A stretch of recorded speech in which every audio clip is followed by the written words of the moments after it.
kedua ada sunnah atau al-badis.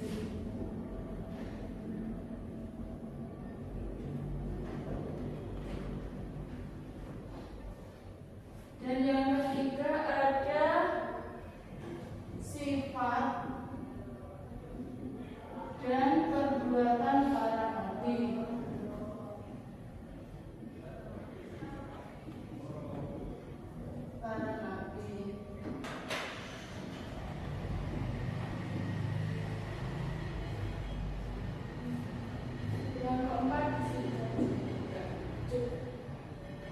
Yang keempat ada ijazah. Itu landasan PAI.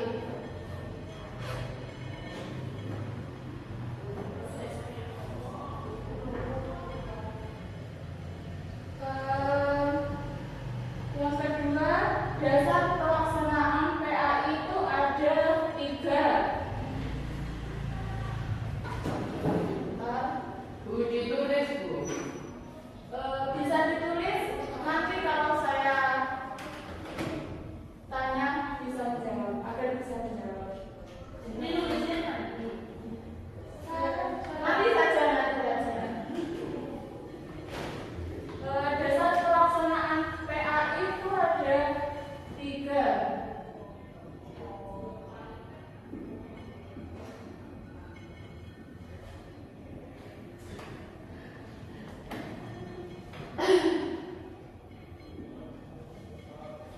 Ada 3. Yang pertama hukum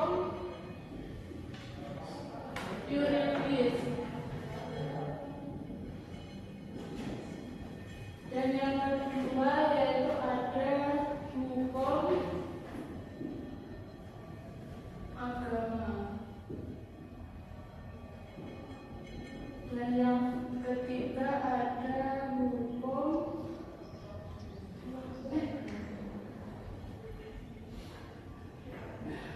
sosial atau psikologi.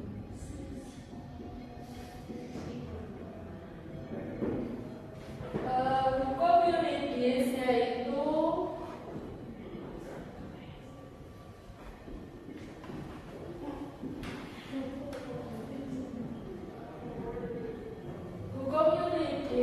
adalah hukum yang bertentangan tentang undang-undang. Jadi kalau kita mempunyai yang berwenang adalah undang-undang yang menentukan.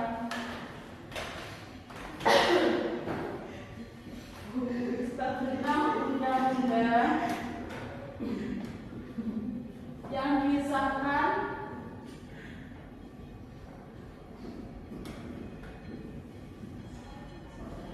oleh negara.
yang kita peroleh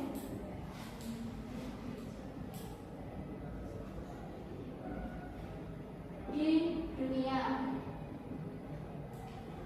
Contohnya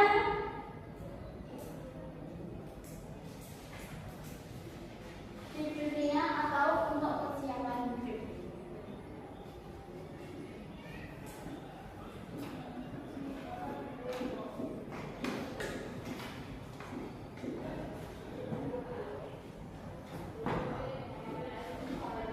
Contohnya kita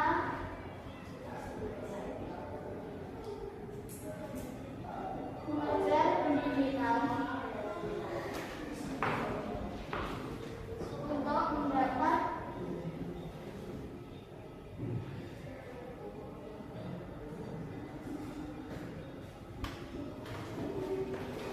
guru atau polisi atau pebisnis atau yang lain.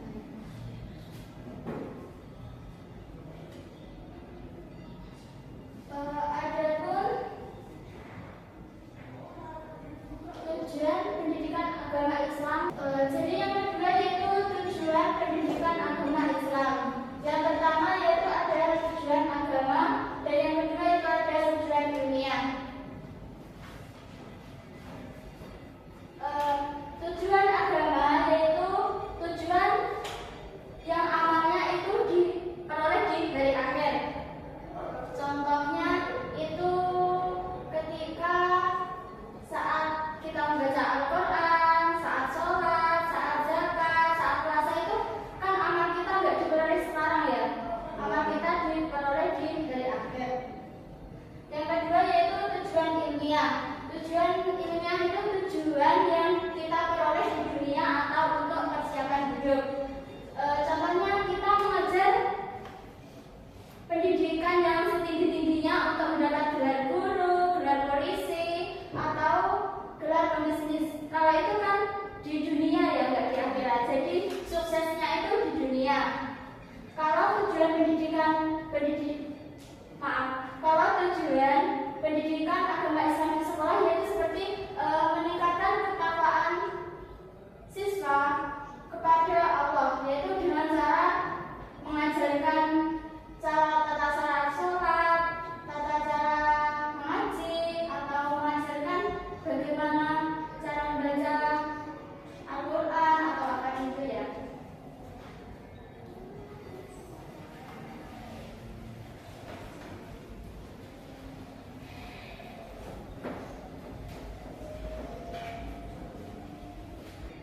Yang ketiga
kewajiban untuk menyebarkan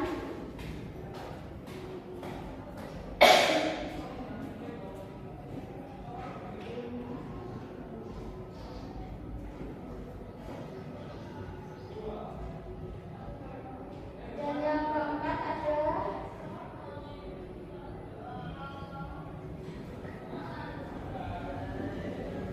perkembangan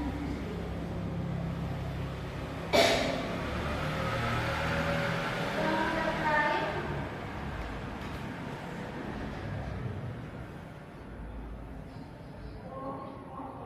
dengan seluruh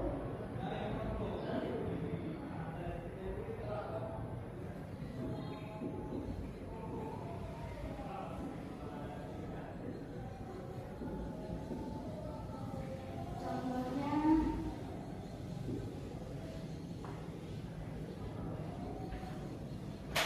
adanya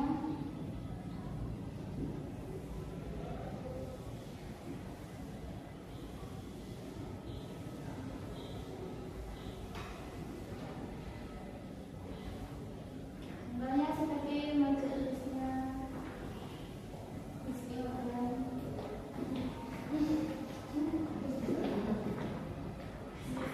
Ya. Ruang lingkup PAI itu ada 4. Yang pertama, hubungan manusia dengan Allah.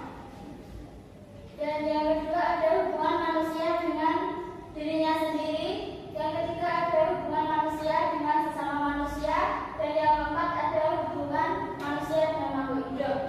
Yang poin keempat atau poin terakhir yaitu ada karakteristik pendidikan agama Islam, yaitu ada 3. Yang pertama ada penguasaan ilmu pengetahuan yang bersumber dari ajaran agama Islam, yaitu seperti dari Al-Quran tadi, hadis, sunnah, kitab, ijma, qiyas, dan lain-lain.